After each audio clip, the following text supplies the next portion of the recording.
Gabe. Thank you, Caroline. Regarding the Israeli strike in Doha, how much time or how much of a heads up did the U.S. get, and does the president support the strike? Sure. Well, I have a statement to read for all of you with respect to the Israeli strike in Doha, and here it is. This morning, the Trump administration was notified by the United States military that as Israel was attacking Hamas, which very unfortunately was located in a section of Doha, the capital of Qatar.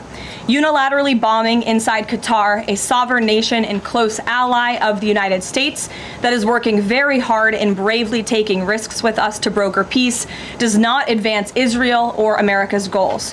However, eliminating Hamas, who have profited off the misery of those living in Gaza, is a worthy goal. President Trump immediately directed Special Envoy Witkoff to inform the Qataris of the impending attack, which he did. The president views Qatar as a strong ally and friend of the United States and feels very badly about the location of this attack. President Trump wants all of the hostages in Gaza and the bodies of the dead released, and this war to end now.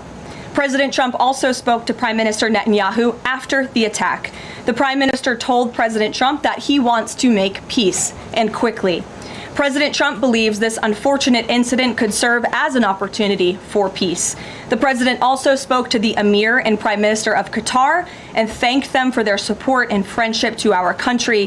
He assured them that such a thing will not happen again on their soil. And to be clear, the president disagrees with the location of the strike and that he passed that along to Prime Minister Netanyahu. The president just confirmed that in the statement that I just read to you, which I spoke with him about before coming out here. Thank you, Caroline. Jack.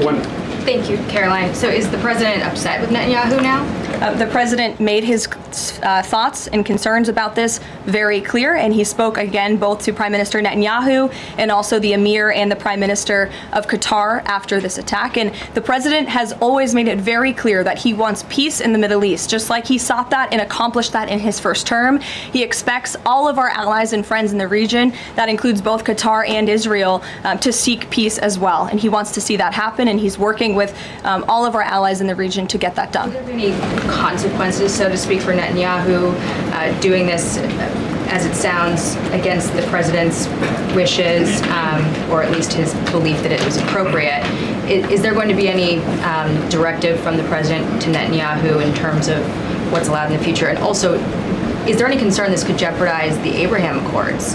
Look, that's a decision only the president can make. With respect to your first question, to answer your second question, as you heard from the president, he said he believes that this can serve as an opportunity for peace, and he's still actively and aggressively pursuing it with all of our allies and partners in the region. Jennifer. Just to follow up on that, Caroline, are you able to say how often the president spoke to the Prime Minister of Israel before this? Because that's one question. And then what did he mean on Sunday when he posted, "I've given my last warning to Hamas," etc.?